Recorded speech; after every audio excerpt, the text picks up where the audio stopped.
It's time for Windows Weekly. Paul Thurrott, Mary Jo Foley are here with some big news from HP and a whole lot more. Stand by. Windows Weekly is next. Netcasts you love. From people you trust. This is TWiT. Bandwidth for Windows Weekly is provided by Cachefly at CACHEFLY.com. This is Windows Weekly with Mary Jo Foley and Paul Thurrott, episode 222, recorded August 18th, 2011. Bye-bye, WebOS.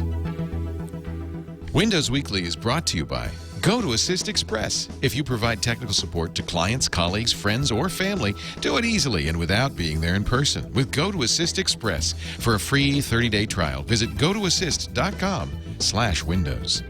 And by Gazelle, the easy way to sell or recycle your used gadgets. And Newegg.com, the place on the internet to shop for tech. Gazelle it today and receive a gift card from Newegg at newegg.com/trade. It's time for Windows Weekly, the show that covers all your Microsoft needs, and we have the team extraordinaire. What do you call that in basketball, Paul? When the dream team. The dream team. The dream the big team. Three or the... Yeah, the big three, the final four-ish, minus one. Mary Jo Foley to my left. She's, of course, the ZDNet blogger all about Microsoft.com and really the expert, the premier expert on covering all of Microsoft's ins and outs with some great sources in Redmond. And also, and I'm proud to nominate you as our expert on enterprise computing. I think it's a title no one else wanted. Yeah, well, they were fighting Let's give it to the new guy. Enterprise expert Mary Jo Foley is here. You said you wanted to be here, so... Okay. Paul Thurrott is also here at WinSuperSite.com, the SuperSite for Windows. He's also analyst for Penton Media and the author of all those great secrets books, Windows Secrets, Windows 7 Secrets, Windows 8 Secrets coming, Windows Phone Secrets out now. And let us talk. Let us. About what a shock. I thought the big news story would be the shocker on Monday that Google is buying Motorola. This might even be bigger. Might even be bigger. Go ahead, Paul. I'll let you do the honors. I know nothing about this story. I in the sense that, you know, it hasn't happened yet officially, but apparently HP is looking to sell off its PC division. I guess they've had so much success with WebOS, they thought they would do something different. I don't know what that means in the sense of what happens to WebOS, actually, because you may recall that the plan was to put that Palm OS, the WebOS, on its PCs as well as the devices. So I don't know if they keep that, and you know, to them the PC is a legacy market as it was with IBM before them. This is a stunner. Are they not like the number two? They are. No, they are the number one. Number one PC maker worldwide. They're not number 5 or 6, and it's like, well, this isn't working out for us. They're number one. They're number one. That is a shocker. Now, is this because it's been confirmed from HP, or is this a TechCrunch story? No. This is supposedly going to have. This could be right. Wow. Those are the two opposite sides of the reality sphere. Has happened, and then it's like evolution and creation. Yeah. So it's supposedly it could happen as soon as today. Apparently. Yeah. So it has not happened. I guess now, you got to think, I mean, I remember the story a couple of weeks ago that HP had to sell 7 computers to make as much money as Apple made on every one of its computers, which is really merely a statement of how razor-thin the margins are in the PC business. Well, but by the way, I mean, having dealt with HP a lot over the years, it's a big company, and I would imagine that HP, like GM in the auto industry, has a lot of cost built into their structure, that they can't build a device without there being, a bunch of costs just built in. So maybe even more so than some of the smaller players. And I don't mean Apple by that. I mean smaller, like Acer and Asus and those smaller PC makers who can, just move more quickly and probably have a lot less overhead. It probably is tougher for a company like HP, like IBM before it, to make money on PCs. This is, as the Wall Street Journal and Bloomberg are pointing out, this is And we'll know this afternoon because they're going to do their third quarter earnings call. That's when they'll announce it, I presume. But this is much like IBM did when it ditched its PC business. It sold the last thing it did was sold the laptop business to Lenovo. They stopped making. Not just the laptop business. The whole thing. Lenovo sells desktops and they have the workstations and so yeah. So this sounds very similar. Do we know who HP will sell this to? I don't think we know. Do we? No. Do you have a candidate? Wouldn't it be funny if they sold it to Apple? Yeah, just so Apple could close it down. This is my dream for when InBev bought Budweiser, right, for some ungodly sum of money. I thought, wouldn't it be awesome if they bought Budweiser and just shut it down and said, "You're welcome." Apple could buy HP's PC business and just shut it down and be like, "There you go." Yeah. Labatt's. I don't. The world doesn't work that way. It's too bad. But the Personal Systems Group, which is PC sales primarily, but does other things, had $10 billion in revenue the previous quarter, of which only $500 million was earnings. So that gives you some idea of if they're only what is that 20%. It's it is a margin? Statement, I think, about wait a minute. No, I'm sorry. Yeah, $500 million. So yeah, it's 1/5 or 1/20th or 5%. That's not a huge profit margin. Right. Yeah. Right. But I think no different than anybody else. The other part of this that's super interesting is what are they going to buy? They're going to spend $10 billion to buy an enterprise software company in the UK called Autonomy, supposedly. So this is they're saying, let's do all cloud. Let's do services. This is the trade. They're going to do just like IBM did, right? Just like exactly. That's what I was going to say. Yep. It is exactly like IBM. Like, look, if we're going to be IBM, let's just be IBM. Boy, if you look back in history, go all in.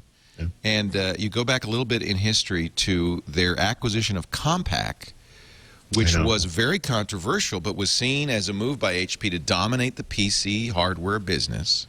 Yep. And now, under Carly Fiorina. Be careful what you wish for, Leo. Yeah, they do dominate. They do. And they wish they didn't. Apparently not. So it's very interesting. This is, I really don't. It's funny because the PC market is still meaningful. There's been a lot of talk lately with all this Google stuff we'll get to later, how important handsets are and smartphones especially, and maybe these tablet devices are someday going to outsell PCs. But we're still a long way from that being the case. And PC makers will sell this year somewhere in the 375, 400 million unit range. That's a big market. But tiny profits. If a company like HP can't make money building these things, they exit the home server market. You sort of think, well, that makes some sense, right? They buy HP, or rather, they buy Palm in order to get WebOS to get an entry into this mobile market. Okay, that makes sense. But they can't make money selling PCs. My God, that's a stunning development. Do you think anybody can, or is this kind of the death knell for personal computers? Was Steve Jobs right? I wouldn't get too. No, I mean I wouldn't go crazy there. Like Dell, for example, just released. They're doing all right. Dell. I would say Dell, like any other company that doesn't really have a lot of cachet with consumers, is seeing what I would call soft sales. Whatever. But if you look at their statement, if you look at their earnings, this is still a company that generates significant revenues and profits, right? It's not like they're going under. We're not on the edge of some weird precipice. But I think maybe it is a healthy thing, having literally been alerted to the story 5 minutes before we went on the air. This is instant analysis, absolutely. Yeah, absolutely. But maybe it's a healthy thing that some consolidation occurs, and that if a company like HP, which I, again, surmise has a lot of overhead, has to get out of the market for that reason, maybe that isn't such a horrible thing long term for the for the wider market, I guess. So HP's stock price is down 3% on this rumor. Again, we should say rumor. Only 3%, by the way. Well, you could see where the rumor happened. This sudden dip. They were they closed the market here. It looks like 31 and a half maybe, and they're down now to 30 and a half. So there's a sell-off for sure. In fact, it's gone down even lower, almost down to 29. So, and then it spiked up again at noon to the highest it's been in some time, and then now it's back down again. So it's been very volatile, depending, I guess, on whether you believe the rumor. Now, you would think that this might help Dell. Dell's down 3.5%. Now, remember, we're in a tough stock market. Apple's down 4%. Oracle down 8%. That's probably more to do with the Google thing than anything else, but we'll talk about that in a bit. Yep. Microsoft taking a little hit, but not bad. Down 38 cents. So, very interesting. And by the way, IBM's Lenovo, the company IBM sold to Lenovo, down 7.8%. I think that I don't understand that. If the stock market was if the stock market was logical, companies like Dell and Lenovo would see a gain off of this. Unless that's how this should work. Here's the argument against that, though. Unless it's seen as a general sign that the PC market is not a good market to be in. Well, I can't speak for these companies. I know that in Dell's case, they do a good job on the enterprise side. They don't do a great job on the consumer side. I know that Lenovo, in some ways, in the PC market, seeks to become the Volkswagen, if you will, of the car market. In that, even though they are not currently the market leader worldwide, that's where they want to be, and they have this plan to kind of get there. And we'll see how that works out. Lenovo in particular makes excellent laptops. I can't speak too much to the desktop market, but that stuff, I still feel like that's very high quality product, even within the scheme of a commodity PC market or whatever. So I don't know. Obviously I'm kind of invested in the PC, and I don't mean to say that biases my opinion. I mean it more like I use this thing every day and I see the value in it, and I still see a very huge future in this kind of traditional PC, even as we move to these other more mobile, iPad-y and smartphone-like devices too. So the Steve Jobs car versus truck comment, I think, is maybe on the mark. But like so many things related to Apple, of course, they tend to go into things a little early in the game. So it's not like it's over, but yeah, it's fascinating to me that HP would even consider leaving this market. HP, we should say, hasn't commented. The story is from Bloomberg News, however, which is usually reliable, and they do have their quarterly earnings call right after the market closes today. I imagine that's what we're seeing. I saw an interesting comment on Twitter from somebody who works in the news business who said, wow, HP must really have some bad earnings coming today if they're willing to leak this, that they're selling off their PC division to divert people. I mean, that's interesting. That's another way of looking at it. Or reassuring them, that could very well be. That could very well be. I would be surprised if they have a bad earnings quarter, actually. I wouldn't either. I think, the PC part of it might be soft, but I think those guys still do a tremendous job in the enterprise, not in the PC market, but in all the other things that they do, servers and this services. doesn't include the printer division, which is, I know, very profitable. But it does include, you said personal systems, right? That is WebOS, isn't it? They're in that group, if I'm not mistaken. I believe they are. That was the part of the company that used to do the home server stuff as well. Is this Leo Apotheker's legacy? Swan song? Yeah. Is a grenade in the room as he leaves? I can do nothing more here. Goodbye. I don't know. I don't know either. This is clearly he has engineered this, has he not? Yeah, I would say. Well, I would assume he's at least in on it. Yeah, given that he's the CEO and whatnot. Yeah. I've got to say, I agree with Paul that I'm not terribly broken up by this news because I feel like the PC industry is still really relevant, but it's also something that's in flux right now. And it needs to be in flux because we've kind of had the same old PC designs. There hasn't been as much innovation, especially in thin and light, that I thought there would be by this point. And maybe it's good that there's a shakeup and we're going to see some new blood making new PCs. I have an Asus UL30A that I've had for 2 years, and I looked at a lot of traditional PCs when I bought this and decided this was where I was going, with something I hadn't even tried before.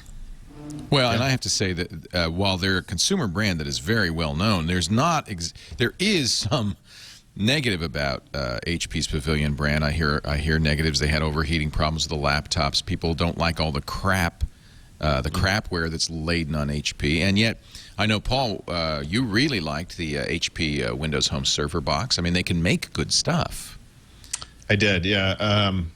Yeah, but they, of course they left that market. And they so, quit. They quit that one too. So. They quit. So I had a related conversation today with a friend. Someone pinged me on IM, and he said, "Hey, I have to buy a computer for my mother who lives far away from me, so I can't set it up for her in person." And I was thinking about buying one of those Microsoft signature PCs. He asked me if I had any recommendations along those lines. And so with him, we sort of browsed the store together, and I was looking at the different machines, and it was kind of like, yeah, I don't know. Yeah, I mean, most of these things, most of the computers there, and he has specific requirements around the size of the screen and all that, which kind of limited the take. But, it kind of boiled down to an HP Envy, which is a decent machine, but also a MacBook Pro clone, by the way, and kind of a tank of a machine. Or like a Dell 15-inch, whatever, 15, I think it was an XPS 15Z, I think was the model number, or 16Z, one of those two. And, there really isn't a lot in the way, it's hard to look at these things and say, yes, this one's excellent, get that. I tend to buy ThinkPads, for example. I really like ThinkPads. And it's the ThinkPads I have at the Microsoft store are all previous generation machines. They're not even the latest ThinkPads, Right. And of course, ThinkPads tend to be a little more expensive, too. It's a little tough. You're buying a computer for your mother who needs to browse the web. It's a tough call there. So I can see why there's a lot of ambivalence around the whole PC market, because I sort of see it myself. Just literally just today, I went and looked at what was available. I'm not in the market for a PC myself, so you kind of look at it with fresh eyes, and it's like, yikes. I mean, there's just nothing exciting. It's not that it's horrible. It's just that none of it is particularly exciting. The imaging and printing group, I would think they'd want to sell that too. That's their other hardware group. I guess they might still make test equipment. I don't know. That's how they got started. There's an enterprise division, financial services. Those would be both IBM-style service divisions. There's HP Labs. I'm not sure what they do. And then there's a software division. I think you're right. I think the personal systems group includes WebOS. I think it has to. Yeah, I think so. That's quite. I mean, it's one thing to sell at the PC, and I'm curious now if WebOS is part of it. I guess you could make the argument if they're going to be IBM, it doesn't make sense for them to have the smartphone stuff. But I mean, talk about throwing WebOS and Palm into a tailspin. Well, it's bad enough. They were purchased last year, have made zero headway. They released a tablet that apparently Best Buy is trying to dump on them now. They don't even want it anymore. And now HP is getting rid of the part of the company that is them. I mean, God, it's bad enough. When you're a Nokia or RIM or Palm or any of these kind of these companies that are either down and out or just heading in that direction, I mean, you want to see some light at the end of the tunnel. And I feel bad. There's kind of a history of HP buying down and out companies. They bought 3Com a couple of years ago. Right. The year before that, they bought EDS, Ross Perot's services company, which I imagine will thrive under this. Then they bought Palm. Yep. And then Mark Hurd resigned.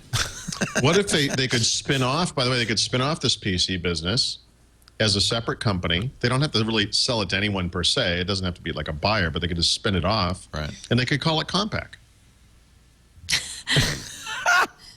Why not? Maybe they could sell the old iPack again. Put them in again. Texas. It could be just like the old days. I wonder what they're going to do with the printers. I have to think, if you don't sell computers, why are you going to sell printers, right? Although the printer group is, I'm sure, profitable. Sure, but what kind of, compared... So here's what's in the personal systems group. PCs, accessories, consumer PCs and accessories, the Pavilion, the Presario, Voodoo PC, which is a gaming company they bought, the iPack, HP's Media Smart TVs, HP's Media Smart servers that you liked so much, the Media Vaults, the DVD plus RW drives. By the way, half the things you just described, I bet, are either gone or on the way out anyway. But okay, this makes sense, though. This is not a vital growing division here. That HP TV business we all talk about every week. That's stunningly popular. There's some big false starts in here. Quite a few. Absolutely. No, I give them some credit for trying. I mean, they really tried to go after that consumer market and were ignored in mass. So maybe they are realizing that. If I'm not mistaken, their TVs probably had that media center software built into it or something like that. They had their own media type software. So they very early on, years ago, tried to enter this market, and they just have not been successful. There was a photo of an HP camera. I owned an HP digital camera, actually, now that I think about this.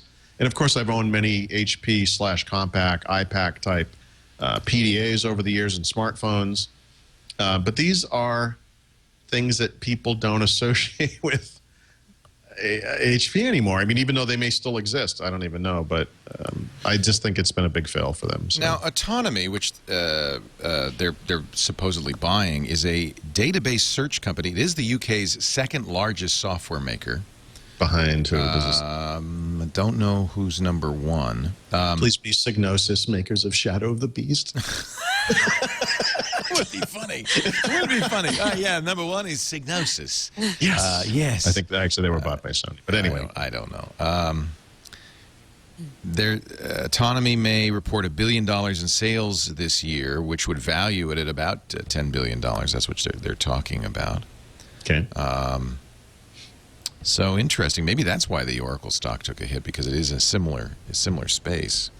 Wow, that's a huge story. I will have a lot of coverage Actually, of that, I'm sure. That's actually very interesting. You know, I don't really cover this space, but Oracle in some ways has IBM-ified its business as well, right? Sure. By buying Sun and having that kind of soups to nuts solution where it's software plus hardware plus services, but in the enterprise space and in servers, not in the commodity I should desktop. underscore that HP has been in the services business for a long time. They sold mini computers for a long time, and the big business for them was going in there with their HP consultants and doing all the IT consultancies for medium and large enterprises. And I mean, this has always been a big part of HP's business.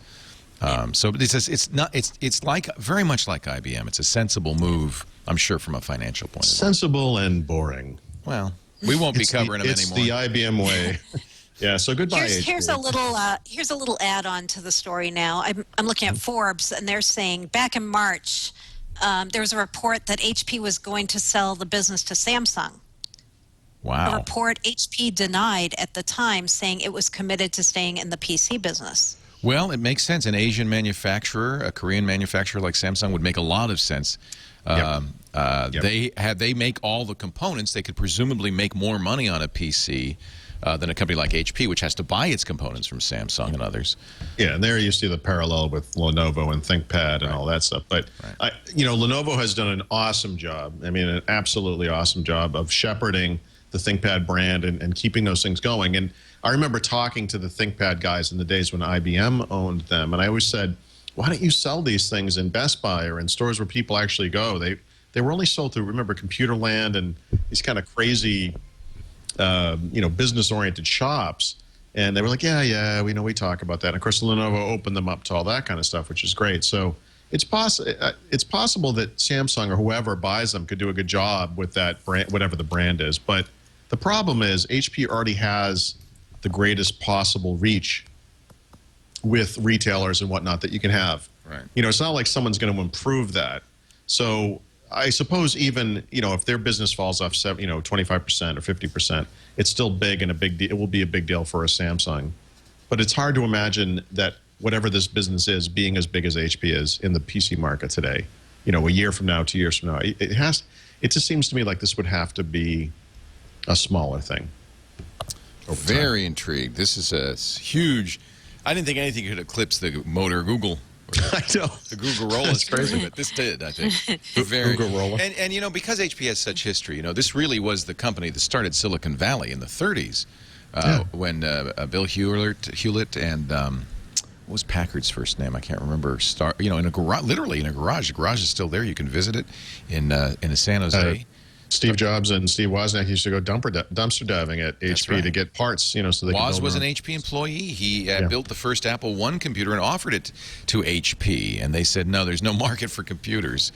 It was a company that has gone through a lot of changes, was saved by its printer division not so long ago, had huge successes there. If HP can live through Carly Fiorina, it can live through anything. That was not a good era, and that was the era, of course, of the pre-texting scandals. The CEO that followed, Mark Hurd, had to quit in disgrace after he had some sexual harassment issues. And it's the HP way, Leo. They've not had a good run in the last few years, unfortunately. Of course, they started in 2002 with the Compaq merger, which was very controversial. Inexpensive, for the day. It was a big deal at the time. Well, interesting. So if you've got an HP computer and you're thinking maybe it's time to get rid of this thing, Can I point you to Newegg.com?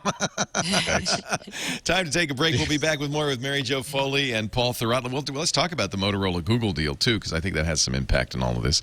But before we do, I want to invite you to visit Newegg.com/trade. Here's the deal. We all know Newegg is the place to go for gadgets, computers, everything electronic. If you build your own computer, chances are pretty good that you buy the components at Newegg. Certainly that's where I buy the motherboards, the video cards, the hard drives. In fact, when we buy hard drives in bulk, we buy them from Newegg. Great prices. And one of the things I love about Newegg is the incredible reviews. You know, you really can learn a lot about the product you're buying from people who are actually using it. They have 1.9 million customer reviews on there. All the specs, 84,000 products. Now, this is cool. If you go to Newegg.com/trade, you can kind of get rid of your old electronics to buy your new Newegg electronics, thanks to Gazelle, another one of our longtime partners. You heard me say don't sell it, Gazelle it. If you go to Newegg.com/trade, you can take those old electronics and trade them in for a Newegg gift card. Let's see what what should I trade in? HP Media Smart? HP Media Smart, exactly. How much are those going for, Leo? Just out of curiosity, they don't, let me see. They don't have one of those. Maybe I spelled it wrong. I'll just go to HP. Laptops, desktops, monitors, and iPack. How many of you have iPacks still? That was the Pocket PC device, wasn't it? Yeah. Remember that? Anyway, they've got a lot of HP stuff on here. I'm sure they have a Media Smarts in here. I just couldn't find it.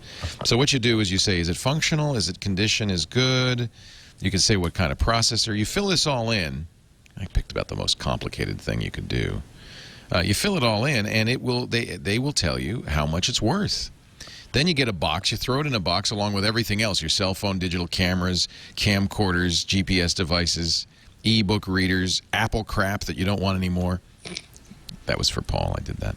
And then they will give you a price, and they give you the mailing label. You send it in, and you'll get a Newegg card, so you can go and buy fresh new stuff, shiny new gadgets. Isn't that cool? I love Gazelle. And the nice thing about Gazelle, if some of your stuff is worthless, they will recycle it responsibly. No landfill. They don't ship it overseas. They make sure that all the appropriate metals get recycled and so forth. So you get great recycling, electronics recycling, postage paid, costs you nothing. Plus, you can sell your gadgets. And they have data specialists who, when they're checking out the gadget to make sure it's as you said it was, will wipe your data for free. Make sure your no personal stuff lives on those gadgets. It is an easy, fast, and fair way for you to sell or recycle your electronics and get a Newegg gift card. And now here's the special deal. Wait a minute, is there a special deal? Oh, there's no special deal. I guess that's the deal. You get the Newegg gift card. We used to have I guess we don't. We used to have a certificate, a bonus. Newegg.com/trade. As Newegg says, take it from a geek. Newegg.com/trade. All right, Motorola. You know, I think we're overstating the importance of Motorola to this discussion. You know, because at the end, when the dust settles, it's still just Google. It's still Google, and what they're really buying is patents. Probably not any of the assets. Although, you know, when we were talking on This Week in Google last week, Gina and I, who are Android fanboys, said, gee, it would be really nice if Google could take over the Motorola handsets, the Droids, which are nice.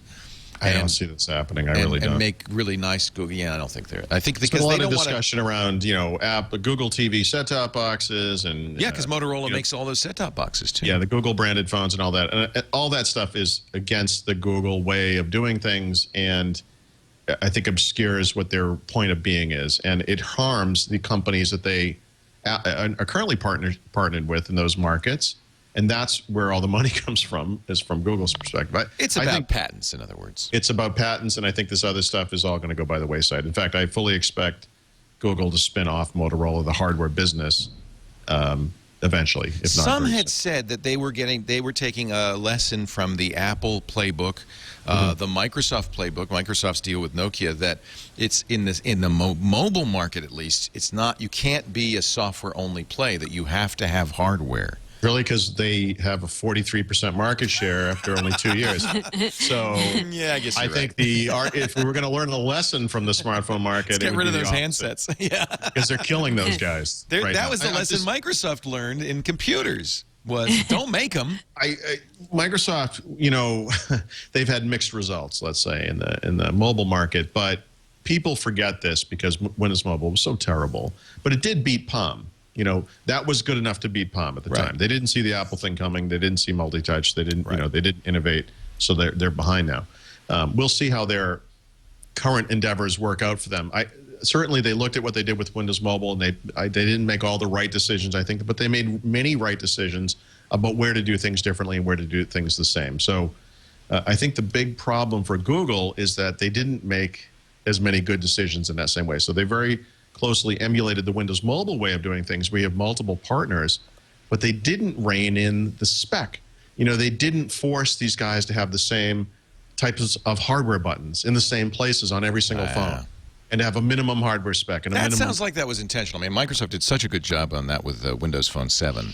But it sounds like maybe Google didn't want to do that. In fact, I don't know if they had the right to do that because, after all, isn't Android open source? Anybody can use it without permission of Google.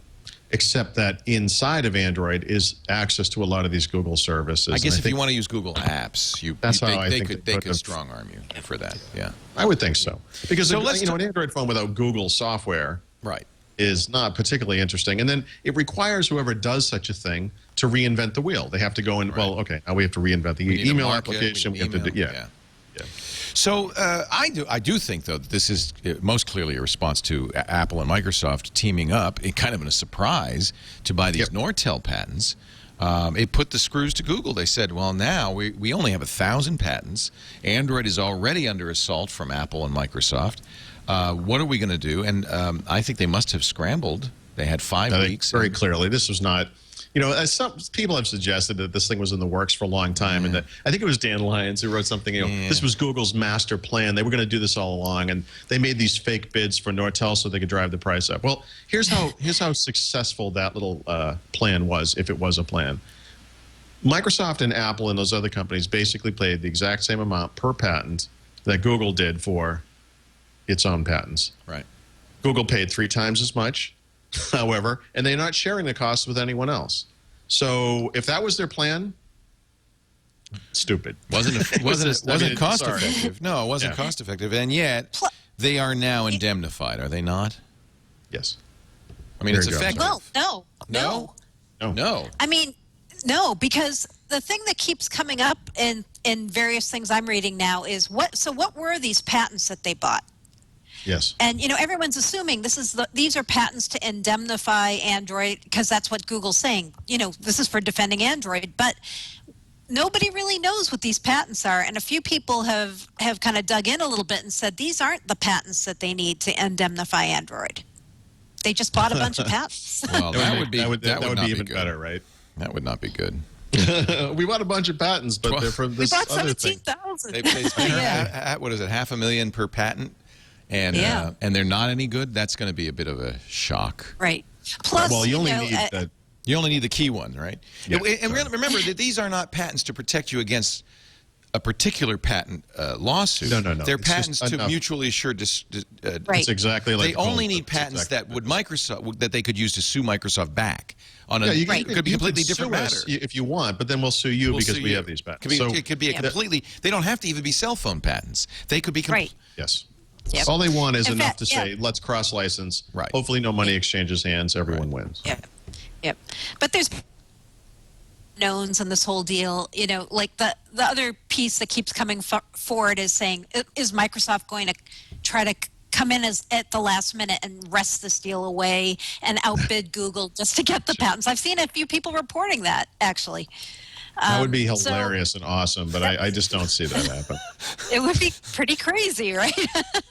You have to understand, folks, that as tech journalists, we only care about one thing: what's going to be juicy, what's going to keep us interested. We don't care what the upshot of any of this is, as long as it's juicy, baby. It's like crime reporters. Just give us a good murder, and we're happy. Yes, years and years ago, I likened this to the Japanese movies where Godzilla and King Kong go at it. You know, those are awesome. And It's just you rarely get that kind of open animosity, and so when it happens, it's beautiful. It's a beautiful thing. It is. I love seeing it. But let me tell you, it's when fantastic. dinosaurs battle or fictional horror creatures battle, you don't want to be the little guy at their feet. Run for the hills! It's not good for us. Well, yeah. I mean, that was in one of the stories I wrote about this. I said, there's no David in this Goliath story. I mean, Right. it's all Goliath here. versus I mean, Goliath. Yeah. Yeah. And nobody's going to be able to do this with a slingshot, I don't think. Steven Sinofsky has opened his mouth, Mary Jo Foley, and words have poured forth. Yes, many words have poured forth. I think Now- 3 blog posts of about 1,500 words each, Holy perhaps. cow. He writes more Saying- than I do. I hate him. Saying not a whole lot, actually, but at least he's saying something. So we know, yep, we're getting closer to Windows 8.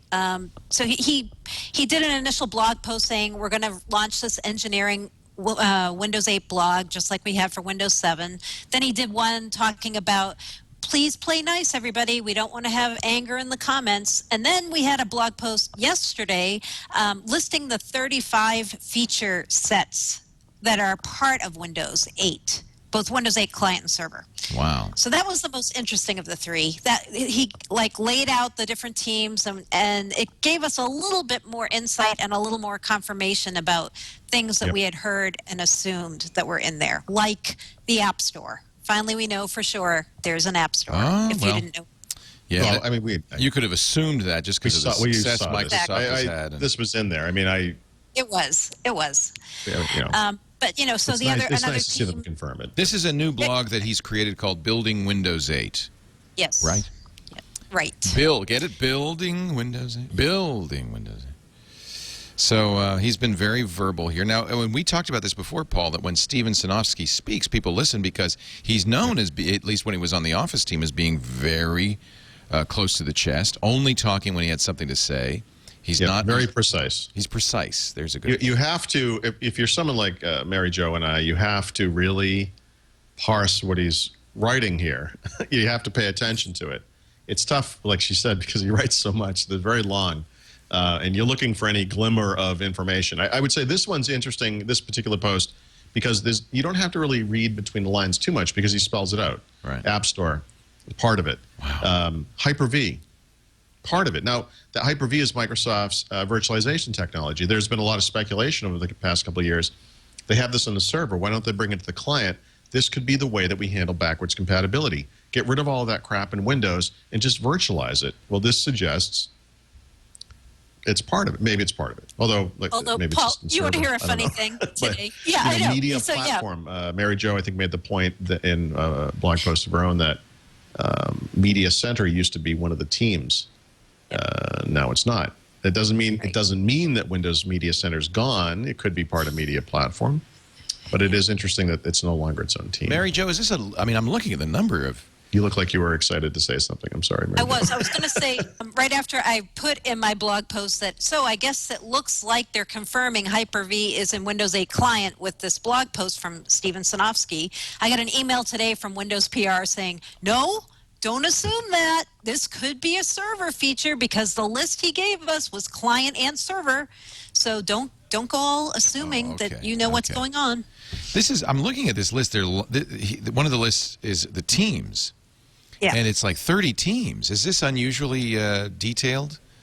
Is this? Well, I mean, how many? One of the comments he makes in there is, with the development of Windows 7, one of the things that comes up, as always comes up with Windows, is, Windows is too big.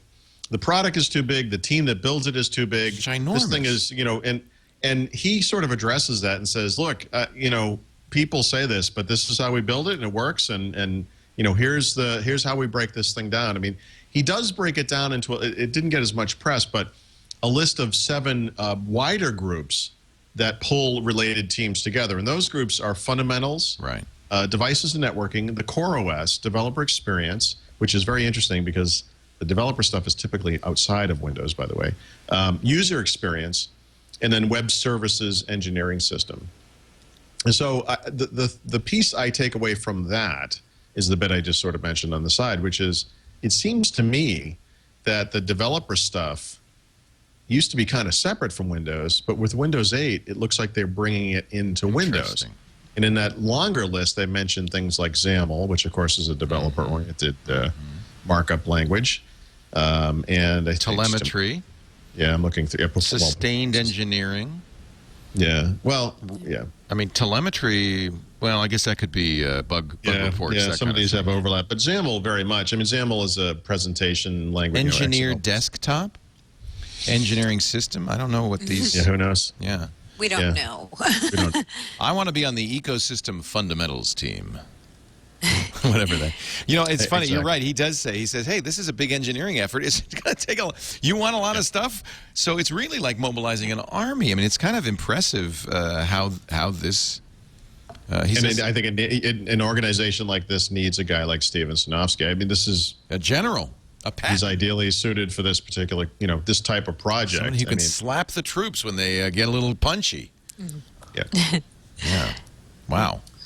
Pretty impressive. He also obviously is stung a little bit by the fact that you and others have complained about the length of his posts, and he said in his most recent one, it's under 1,500 words. Yeah, exactly. For those who He are needs a counting good my editor. words. He needs a good editor. No, we don't. No, that's exactly what we don't want, right? There's a certain gift to it. I mean, you're really right. It is pretty. As someone who writes for a living, I mean, it's pretty impressive. Verbose. But I like it that he's communicating, and I think it's important that it's Steven Sinofsky doing the communicating and not the marketing guy. You know. True. Very I true. think he believes that as well. Yeah. That he wants it to. Yeah. Yeah. And so that's going to be the blog to watch. blogs.mstn.com/b/b8. Easy to find, easy to remember. Speaking of build. Oh, we're having a party. That's the point of this. We are. Yes. Build Blogger Bash. He was sort of. He was. I could see he was parsing the sentence. I was parsing it. He says, no agenda. We don't know what we're going to be hearing or talking about, but we can tell you one thing. Party! Yep. I came up with an idea. Mary Jo and I think we did this on IM. We were talking about different designs for the T-shirt. And one of the quotes I came for the T-shirt was, "My next OS is better than your next OS." Oh, I like it. I do too. I like it. Yeah, it should be something combative. Yes. Should. Yeah, something that Kind of in your something in face. your face. Yeah. Right. So our party, we should tell people about this. Yep. So there's nothing on the build agenda except our party so far, really. Wow. This is the big we decided event. we took control of the agenda. Our party is on Wednesday night at Build, September 14th, and it's going to be a non-invitation necessary party, but you need to go on our website and RSVP so we can get a rough head count. But it's going to be all your favorite Microsoft bloggers there, and we're going to have a lot of fun. What so fun. we hope everybody comes. And what website is that? Build Blogger Bash. Is that right, Paul? Really? You got Yes. BillBloggerBash.com? BillBloggerBash.com. Say that's 5 times Yes. fast.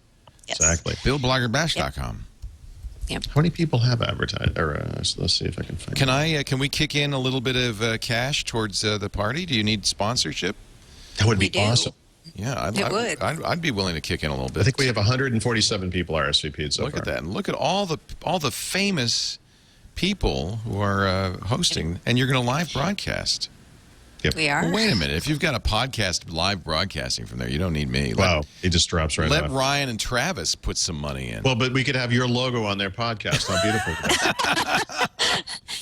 We say let's have lots of people. Listen, I helping would us drop out. those two guys like a bad habit if I had to, Leo. Just say the word. no, I'll give you some cash. No. The Loudermilks have helped us a lot. They in fact. I said that for their benefit. They're the Windows. They're the Windows Phone Dev podcast, and that's Yeah, yeah. absolutely great. They're very good. I'm teasing. I'm not at all.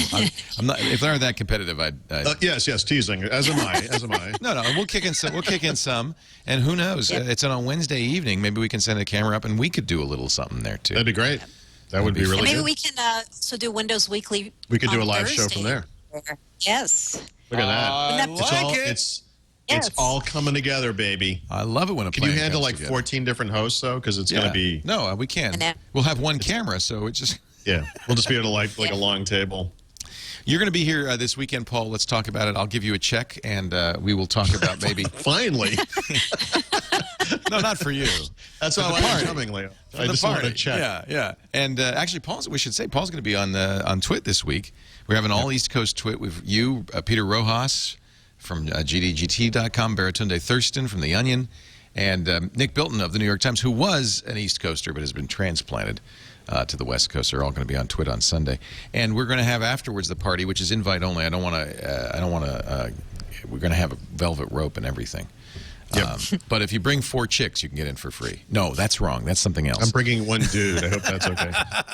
No, please come and look at the fine favors that we will be offering at this party, and everybody who comes. Ferris Square. Yeah, it is exactly. It's the spirit. So first you get a fine, and this, by the way, is and I want to thank him profusely, from Mark Class of. He's got a pen site. Oh boy, and I've forgotten the name of it. But so this is a TWiT pen, and not just any TWiT pen. Blue, orange, black, and red ink, all in one pen, and this fine glasses wipe with the TWiT logo on it. And frankly, if I were you, I would just hang that, put a flagpole in your front yard, and hang that. Even my bank has better gifts than this. Is there a... What do you want, a toaster? Yeah, there you go. Like a USB keychain thing, or... Mark is at Worldwide. Mark actually donated these. He's at worldwidepens.com. And thank you, Mark Class, for donating these. And if you need a pen for your party, I would guess this would be a good place to go. See, they have pens and lens cloths. Look at that. Actually, you know, Stina from YubiKey is coming to the party. I see that they will also do custom YubiKeys. I got to talk to them. There you go. That's what we should do, is hand out YubiKeys. Yes. Yeah. Steve Gibson should hand them out. Yeah. He stand at the door and say, here, you need this for security. A custom printed He shouldn't let YubiKey. anyone in until they take a YubiKey. Wow. See, if I'd seen this, I would have said, forget the glasses wipe. I want the YubiKey. Anyway, but that'll be nice. Spare a square. You can hang it right there on your laptop, and anytime your glasses get smudged, you're ready.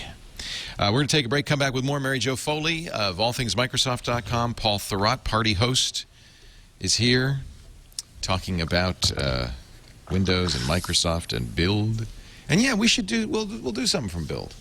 That'd be fun. I think it'd be fun. Yeah. And we'll give you a little sponsorship check, you know, something. We'll buy a couple of beers. Nice. You don't need to do a banner. Just hang up this. Actually, Leo, I'm gonna just wear that. Yeah. All I ask, just wear this on your head. That's all. It's not gonna be on my head, but I will be wearing it. And that's all I ask. We'll give you a check. For everybody who wears this, $10. That's all. All right, here we go. Here we go. This portion of the fine Windows Weekly podcast and Circus is brought to you by GoToAssist Express at Citrix. If you're in the business of providing tech support to clients, colleagues, maybe your friends and family too, you should know about GoToAssist. It's the easy, cost-effective way to support your clients, your supportees, without having to be there in person. It's remote access, but I mean, that doesn't do it justice. It's remote access designed for support. So it's very easy, for instance, for you to get a support session started, even if your client doesn't have it installed.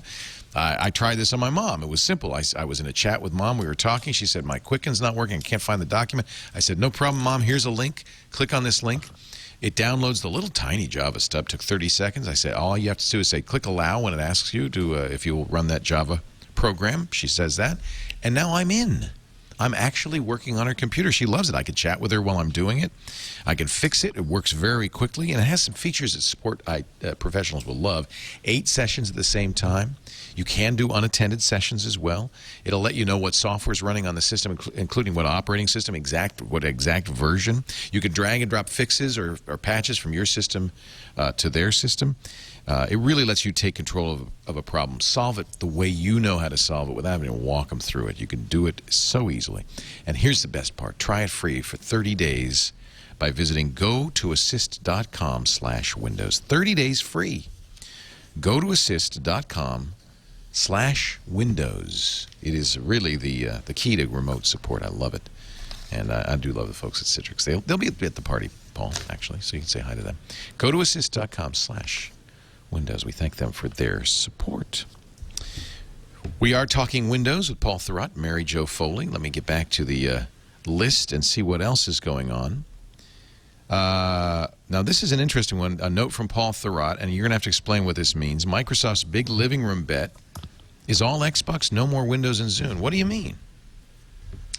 Well, We know Zune is gone.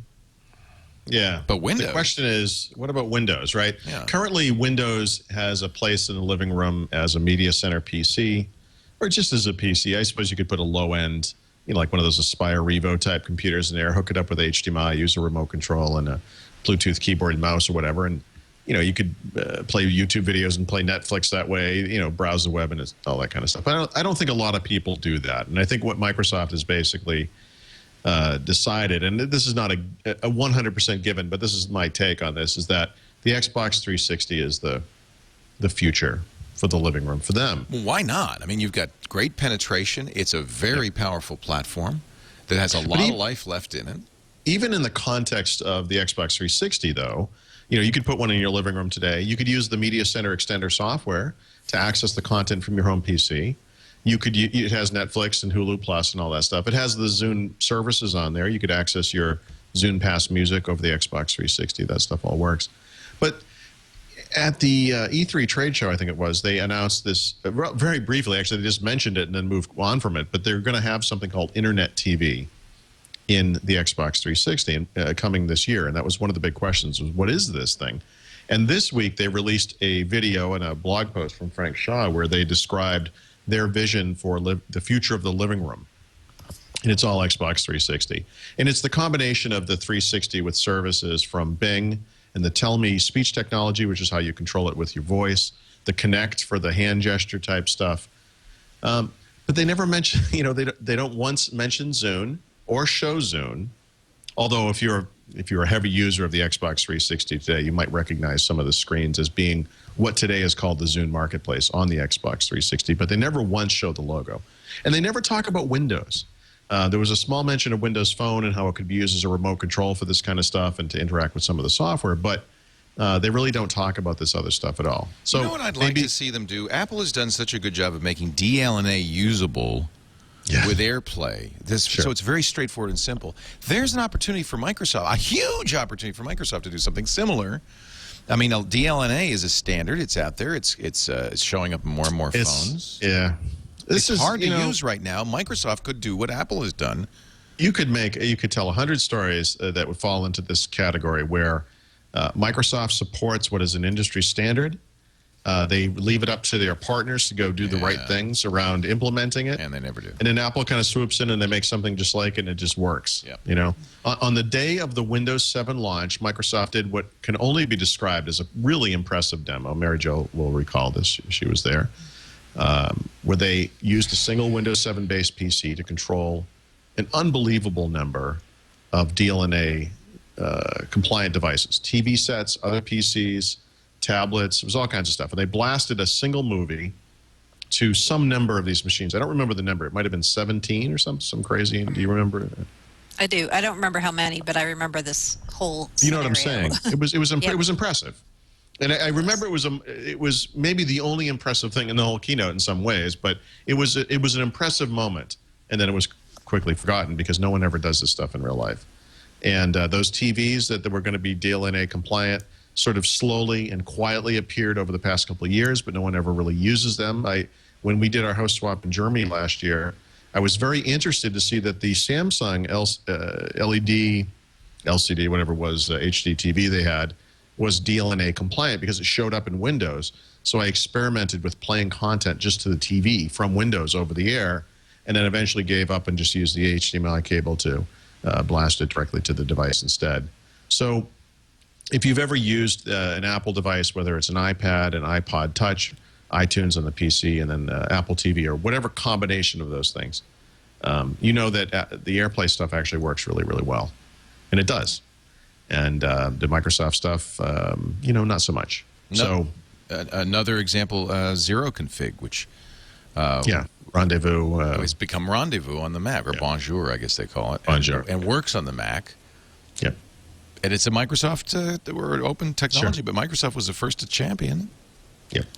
I can think of a lot of them. I think this is the dark side, or the underbelly, or the hidden problem with their partner model, where they can come up with this thing, they can put support for it in Windows, but they are relying on their partners, not just the hardware partners, but software partners too, to actually do something with it. And when you have to rely on those people, nothing ever happens. You know, Microsoft's own initiatives along these lines, Windows Media Player has some built-in functionality around these capabilities.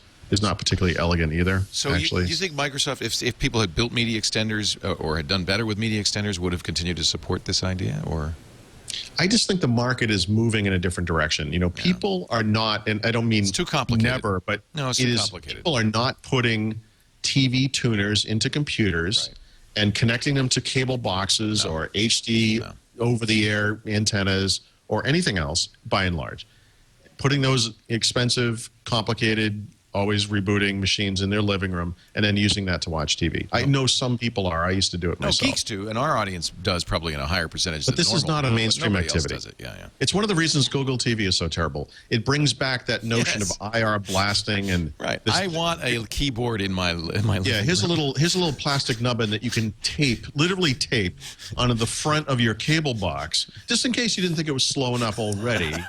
And now it's a terrible scheme. But and unfortunately that's why the cable companies are winning with video on demand, because people never could even figure out how to use a TiVo. Right. So in other words, I have Fios, which is a wonderful connection, but it's a Motorola set-top box, which is like going back to the 1970s. But you know what? It's the HD quality that comes out of the thing is beautiful, and on demand just kind of works. But as far as these computerized services and that kind of thing, I think people are moving toward Netflix. They're moving toward iTunes it's a lot easier. for rentals. It's just it just works. Easier. And you only need a little box, and you don't have to. So it makes sense that the Xbox 360 could be the client for that stuff. Precisely. It's a programmable computer. It already runs Netflix and Hulu, and you could put all these other services on it too. So it makes sense that they would want to focus on something that will be easier for everybody. We're now I getting. also, though, could I say one thing on this Yes, too? please. I think we also are not really hearing the whole story yet because of the secrecy around Windows 8. Yep. And I think there either is or isn't going to be media center in that. But, you know, Microsoft has dropped some hints like Xbox Live running on or being built into Windows 8 PCs. So there may still be a PC component of the living room strategy, but I think they're keeping that under wraps. And if I were going to guess, what it's going to be is an Xbox branded thing that looks like the 360. That's software that runs on Windows 8. Yeah. You know, it's Yep. They have Zune PC software. They have Windows Media Player. They have Windows Media Center. And what they don't have, and then none of these things have infinite compatibility with all the devices and all the other stuff that's in the market. So, Windows Media Player can play DVDs, but Zune software can't. Windows Media Player can work with all these third-party devices, but Zune Player only works with the Zune software and with Windows Phone now. It's a weird, segregated collection of software that overlaps in major ways. So I think whatever happens, hopefully there'll be a consolidation. If they're being serious about this stuff, they'll just get rid of all of it. I mean, I know that's an HP answer to the problem, but I just don't think that this stuff is very viable going forward. So why bother? Speaking of HP, now they're confirming a news release on the HP site that they are in conversations with Autonomy Corporation. They also confirmed that they are discontinuing operations for WebOS devices, specifically the touchpad and the WebOS phones. It says HP will continue to explore options to optimize the value of WebOS going forward. I can't imagine what that would be if they're not making them. I guess they're selling them. So that's it on the the touchpad. I'm glad I didn't buy one. Say that again. Where did you see this is it on the HP newsroom site. It's an HP news release. It says, in addition, HP reported it plans to announce it will discontinue operations for WebOS devices. Yikes. So we know why John Rubinstein left. WebOS is dead. Or will to be sold, I guess. That's they also announced preliminary results, revenue of $31.2 billion. That's up $500 million from a year ago, year to date. That's also double Dell's revenues, by the way. Yeah. And I imagine a lot of that comes from PCs. The full year revenue will be about $127.2 billion. That's down from the estimate, which is going to hurt their stock price a little bit. Their call is coming up at 2 p.m. Pacific, 5 p.m. Eastern. We'll get more details on that. But WebOS is dead from HP. Discontinue. Anyway. That's unbelievable. Thanks for buying it, by the way, guys. That's great. I mean, talk about like a one-year diversion of stupidity. This is the, and by the way, I know some good people at HP, but this is the problem with HP. It's like the slowest moving company, and it's too big, and they take something like this, jeez, and people get excited Somebody's about. calling to tell you they're killing WebOS. Oh no, there'll be people who will say things like, well, now that HP has WebOS, they'll have all this reach into the retail markets, and WebOS is all set now, and it's like, you don't know how HP works, do you? It's just not going to work that way. This is sad. WebOS always deserved a better fate than this. It did. I see somebody on Twitter saying, who's going to get the patents? They're already thinking about that. Well, and I think might be an interesting option. They say they're exploring options. Obviously, sale would be one, but open sourcing it would be another. And I would love to see something like that, although... maybe the world just doesn't need WebOS. Maybe that's what happened. Is there was a vote and WebOS lost. Maybe. I think about BOS. Speaking of great technologies that never made it. Yep. The market rules, and it doesn't matter what you and I think, Paul. The market rules. Doesn't always make the right decision. Well, actually, for whatever it's worth, Apple did make the right decision with Next and Next Step and all that stuff. They did. They did. They almost bought BOS. They were going to buy BOS. Yep. I mean, some random engineer from Next contacted Apple and said, "Hold on a second, we got something." I think the thing that will always bother me about stuff like this, whether you're talking about BOS and B, which was a very viable system and again deserved a better fate, or the Amiga, or WebOS now. These are not technologies that deserve to be plowed under and lost fair and square or whatever. It's sad. I mean, these are technologies that deserve to succeed. They were well designed and well thought out, and they're just there always has to be a loser, I guess. Wow, it's a week of shocks. Yeah, but no bigger shock. Here it comes. Then the news that the BPOS to Office 365 migration could be off to a rocky start.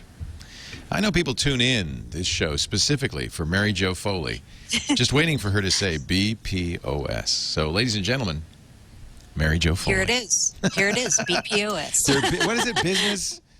Productivity Online Suite. Sweet. And this was something that Microsoft put out. Yes. Is it still supported? Is it still a viable product? Yes.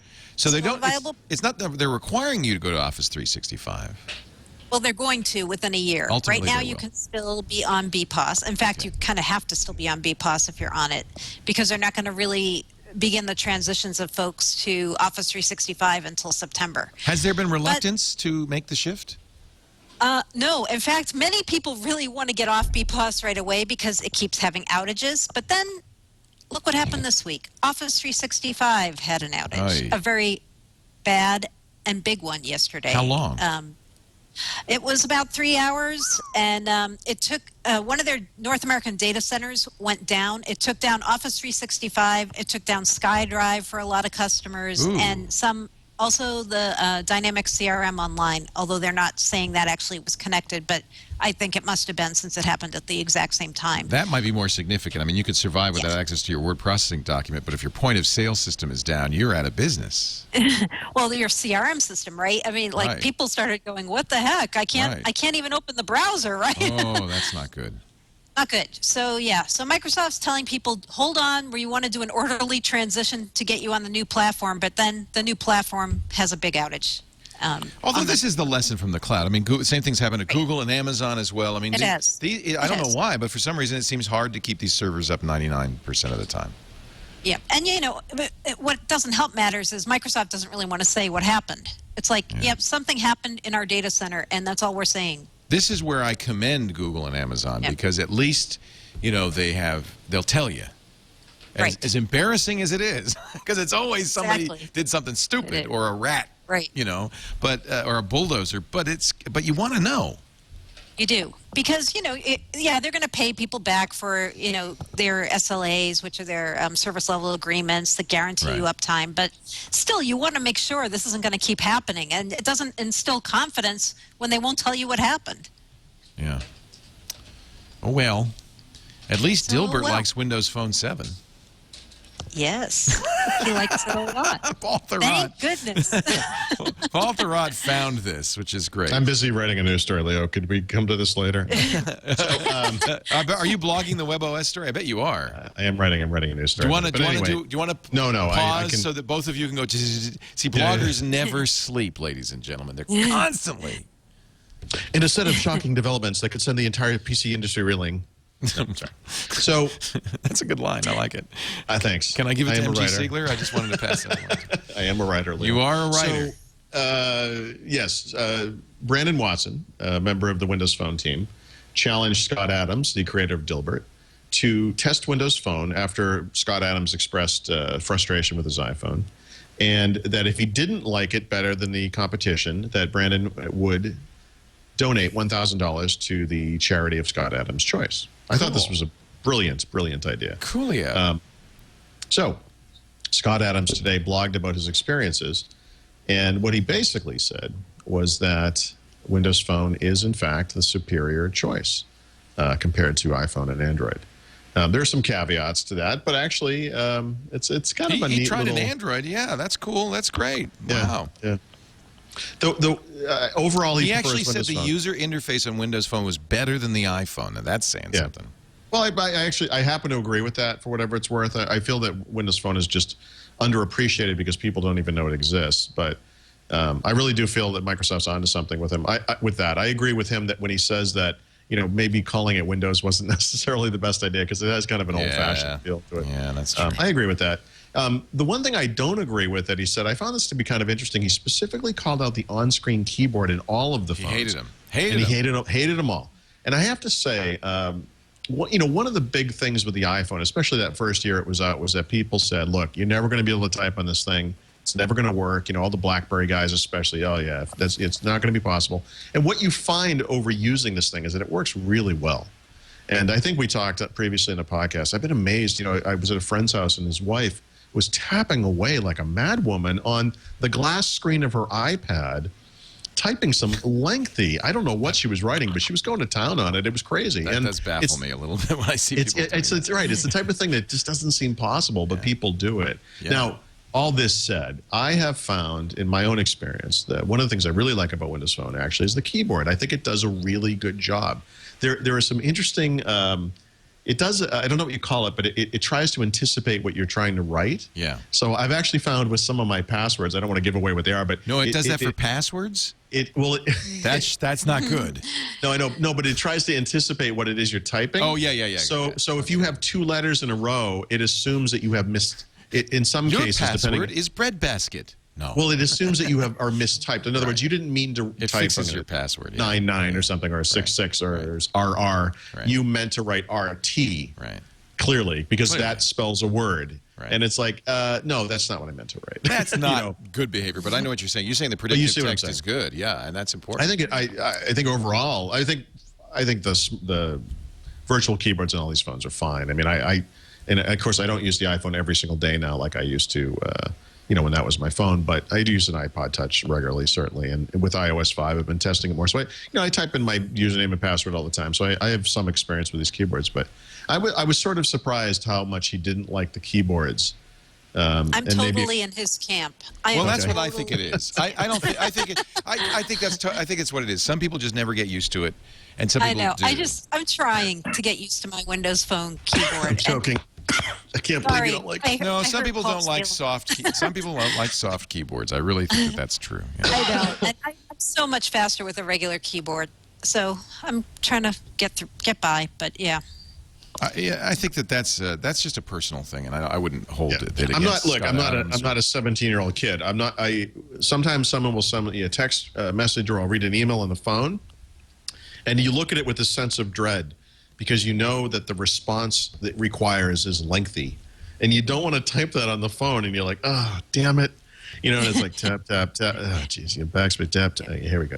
And it has that element to it. I sort of understand that, but I'm not going to write the next great American novel on a phone or an iPad anyway. So, I don't know. I think they're pretty good for what they are. Yeah, I notice, I see people, and I think the only thing to be said there is if you're coming from a physical keyboard, at least just give it a month. because it does take a while for you, for instance, to trust the predictive text algorithms and just kind of, give over and give Steve your typing. But I think that looks like a Newton. I think absolutely. That cartoon is a Newton. So, I think it's a good thing that Scott Adams, and I presume that he wasn't being paid or anything. That he just took this challenge on his own.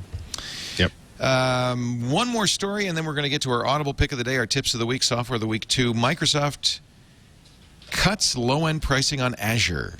Yes. Mary Jo, you can explain this to me because there's Mesh, there's SkyDrive, there's Azure. I am confused. You're baffled. It is the legacy of Ray Ozzie, and I would like to know. So, who uses Azure and what for? Okay, so Windows Azure is Microsoft's cloud operating system. So it's Windows in the cloud. So it's like AWS, kind of. Yeah, it's like AWS. The Amazon Web Services. All right. Right. So what's interesting here is Microsoft and Amazon are kind of duking it out in this space, and Amazon's killing Microsoft, but Microsoft's trying to get some of these smaller developers and people to try out projects on Azure. But you can't do that unless you have some really low-end pricing to get people to give it a try, because they're kind of the up-and-comer. Right. So they keep cutting the price and changing the model and trying to make it more interesting for, basically entry-level people. So, Leo, if you want to think about Microsoft's cloud, Windows Azure is like Windows in the cloud, right? And Office 365 is like the applications that run in the cloud. So it's pretty would I easy. use a thin client to access it? No, I'd still use a PC to access it. Yeah, you can still use a PC. But I can put an operating, just like EC2, I could put an operating system on the cloud server. Like you can put your applications Put and my build applications web and run application them up there. on it and run it. Exactly. Got it. So that's good. I thank you for explaining that to me, because Paul never really. He never told me. He just he said it's too over your head, Leo. You're too young. I think he knew you didn't care about the enterprise. No, I actually am very interested in this idea because his head once hit the table when I was talking about a server product. I think though application services in the cloud are very interesting, and I think both Google and Amazon have done very well with this. Because what it is it enables innovation, because you can create a web application on these inexpensive servers like Azure or like Google Code or like EC2 and deploy.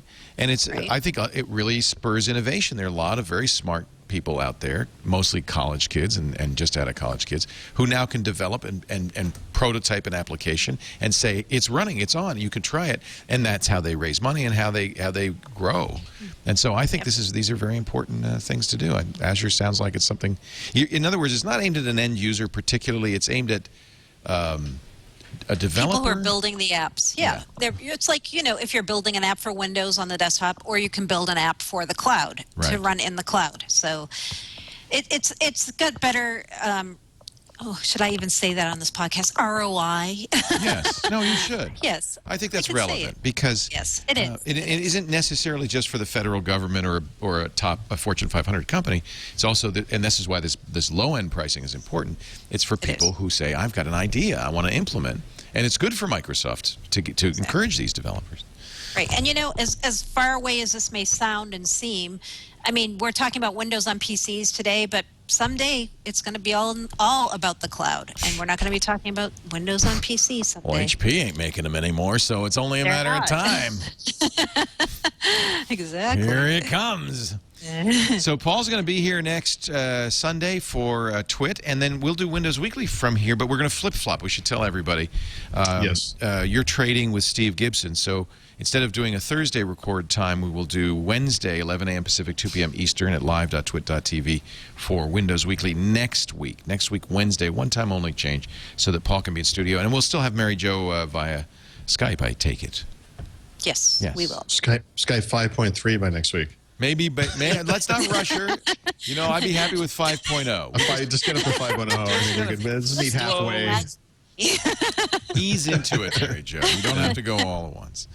Let's take a break. We're going to talk a little bit about Audible.com and then our tip of the week, software pick of the week, and yes, enterprise and code name pick of the week.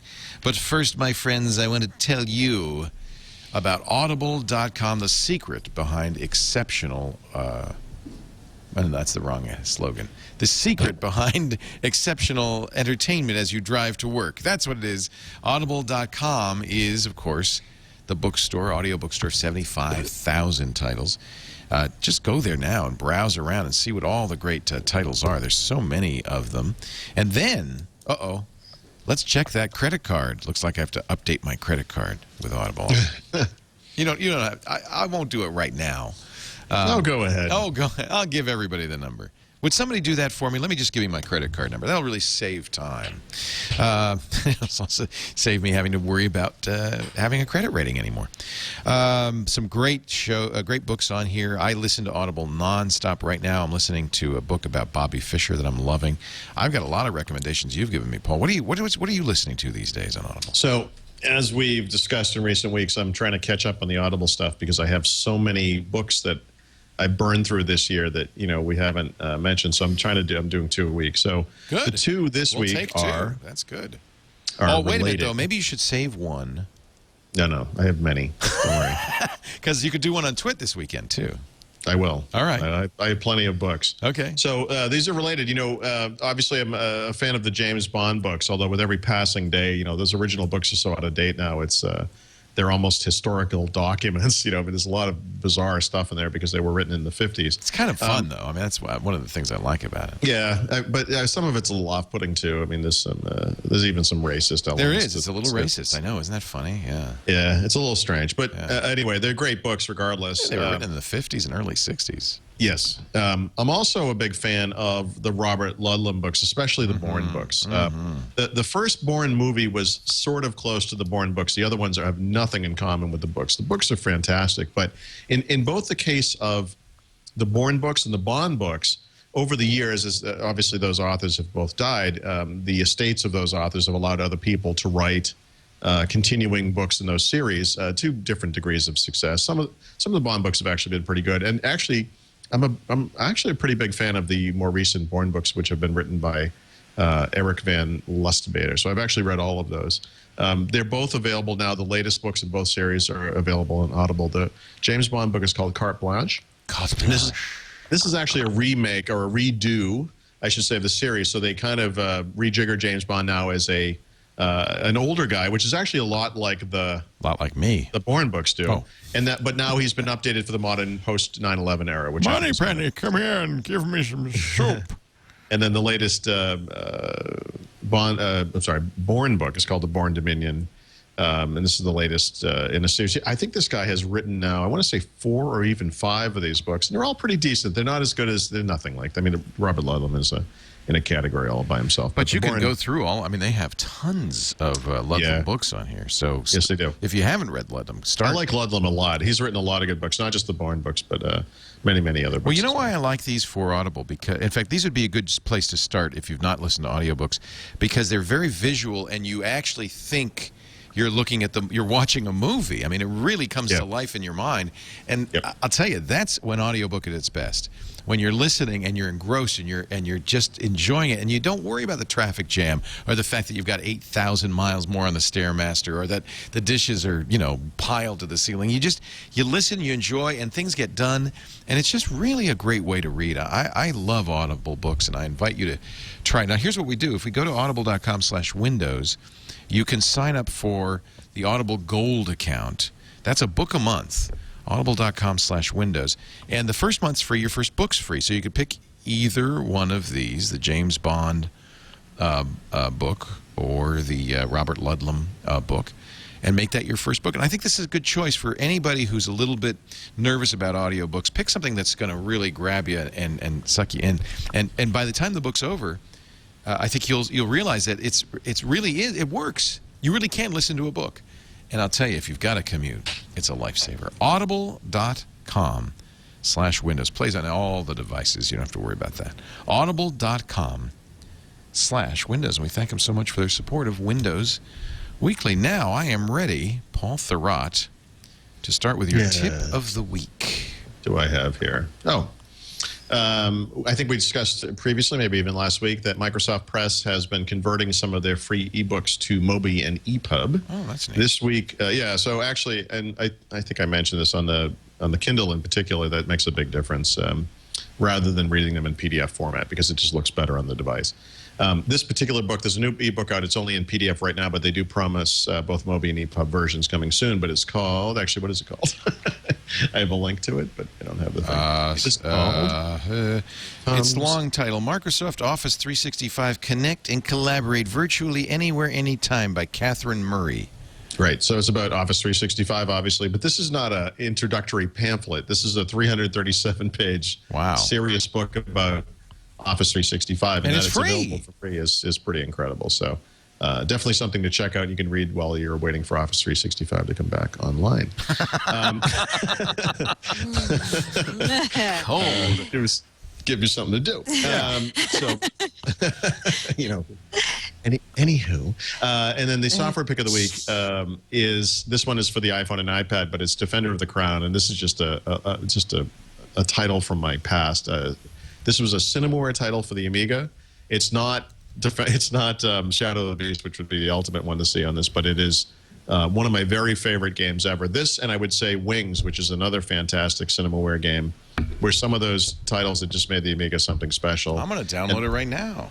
You got to see this thing. It's classic, and I mean classic in every sense of the word. But on the iPhone in particular, it is the Amiga version. It is identical. The graphics are literally the same. Now, some would say that's a bad thing. No, it looks beautiful, and it is. These things were so ahead of their time, and it is such a great game. It's kind of a Risk style thing in some ways, but really there are these kind of sub games, because you can challenge people in different ways. So they have joust, and you actually go on a joust, and you kind of bounce down the aisle with your your stick out in front of you. It's only $3. Yeah, you hurl rocks on a catapult at a castle, and if you break it down, you take over the castle and all that stuff. It's fantastic. It's just it's such a great. I might steal this. I have to do a pick for iPad today, and I was going to do something else. This is the one that I might steal this for the iPad. It is fantastic. Defender of the Crown. Is this Heroes Live Forever? Is it that one? Yeah. Or no, that's online. No. Okay, so there's also an online version. I don't know what that is. I'll have to look at that. That's something else. I don't know what it is either. All right. Oh my God. Very good. Thank you, Paul. Great. A couple of great picks there. Actually, 3. And now Mary Jo Foley with our Enterprise Pick of the Week. Yes. So this week, my Enterprise Pick of the Week is something that went down during the week, which was CRM Online.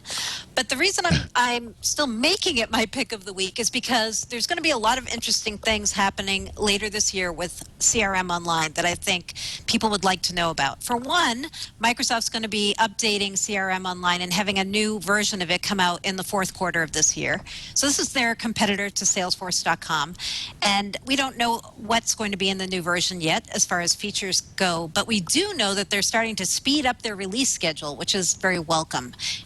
Because Microsoft's not always known for getting their software releases out quickly, but these days they're really speeding up their cloud-hosted versions of their software. And so we're going to see the new CRM Online this year, and we're also going to see CRM Online integrated into Office 365. So if you stick with Office 365 in spite of the outages and all, you're going to have the option to make CRM Online one of the things that you have as an integrated service.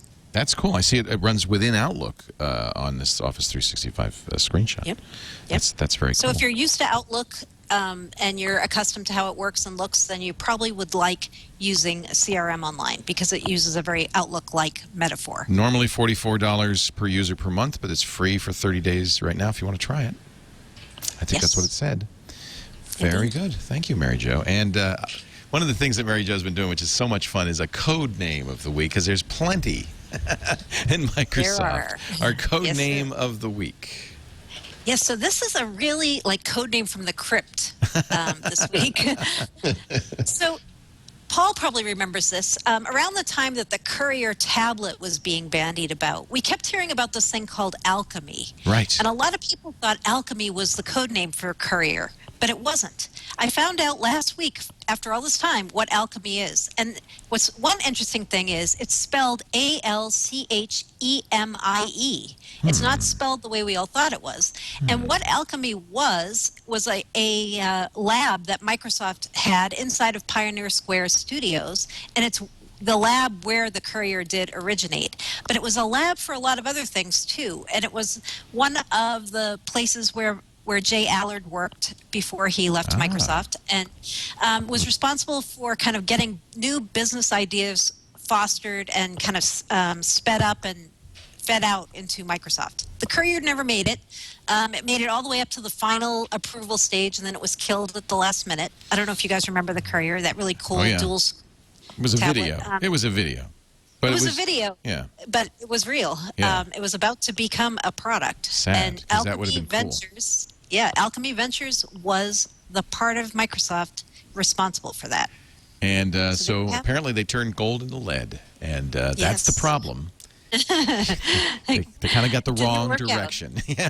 Exactly. Or maybe just because they misspelled it and the gods got angry. That could be it. That's a good code name. I like that. Yeah. And I'm sad. I didn't realize. So you think the Courier could have really happened? No wonder Jay Allard quit. Right. I've talked to people who were inside Microsoft fairly recently, saying that it made it up till almost the part where they turned it into a product. Oh. So it wasn't just a video. Yep. Oh, it was a very cool video. In fact, it really stimulated a lot of debate here at TWiT because we couldn't decide if this is just a cool video, if they really could make a product like that. It really seemed a very interesting product. Yes. I mean, that was a promotional video, and Obviously. they do a lot of those, Yeah. right? But it supposedly made it very far along inside the food chain and almost was released as the product. So to recap on our top story, and we'll have more about this later in the day when HP makes its earning call, the rumor from Bloomberg that HP will divest its PC division entirely, its personal computer group entirely. HP has at least confirmed some of that by saying they are now terminating their WebOS products and looking for either a buyer or some other way to keep it going. And admitting that, in fact, they are in a conversation with a British software company called Autonomy that does search services. So we will cover that more in just a little bit. We have TNT, Tom Merritt's coming up, and I know he's looking at it right now. And we'll have coverage of that earnings call in about an hour and a half on live.twit.tv. Paul Thurrott will be here Sunday, and then again next Wednesday in studio with us. We're really glad to have you, Paul. I wish you could come out, Mary Jo, but next time you're in the area, please stop by. Yes, next time. Mary Thank Jo you. Foley writes for ZDNet, does a great blog all about Microsoft.com if you want to know more about that. Great insight into what's happening. And now we're going to let her go because she's been dying to file. Dying to file. Thank you, Mary Jo. Great to have you here. Paul Thurrott, of course, at SuperSite for Windows, winsupersite.com. He's dying to file. It'll be a battle to see who files I first. just got a gift. What's that? It's Oh, an iced coffee from Dunkin' a Donuts. giant Dunkin' Donuts iced coffee, just what latte. just what the hot blogger needs. you.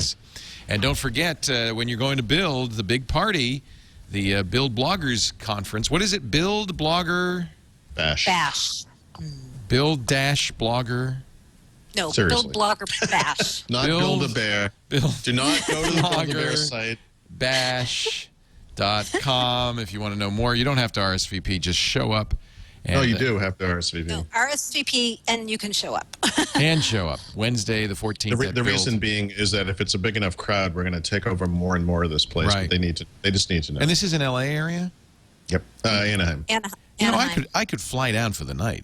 You for could the evening. absolutely fly down for the night. Maybe we'll do You that, should and we totally could cover come. it. I should come down. should. All right. Should. Great. That'd be easy because it's easy to fly to Anaheim from here. It's just a hop, skip, and a jump. I think might it's just a even give hop, you a actually. A hop. It's Would you We'll give give me a him a T-shirt? special T-shirt. All right. Yeah. All right, and I'll give you a check, Paul, on Sunday to help defray this. If we just get a little sponsorship mention, or Yeah, that's absolutely. or fly You our need what you- fly our giant banner Well, I was going to say we should get In a the banner bar. of some kind and put it. We can put up. I a banner. believe we have a Absolutely. TWiT banner. Of course, We could do that. Of course we can. We Yes. can absolutely do that. That will show those guys at the Windows Phone Dev Podcast. There'll be an HP PC giveaway at the door, and Or literally, two, or does three. anyone want this This business? tablet. You know, God, you got to feel bad for anybody who bought the Touch. I know. Jeez. And they lowered the price, and I actually thought about it, and then I said, I need to learn how to follow my own advice. This thing doesn't have an ecosystem. It doesn't matter how good it is. There's no. It's just a pointless really exercise at this point, and then of really course true. even more so than I thought. More pointless than you ever imagined. Even more pointless than I originally thought. I thought it was pretty damn pointless. Thanks, everybody, and we'll see you next time right here in studio for Windows Weekly.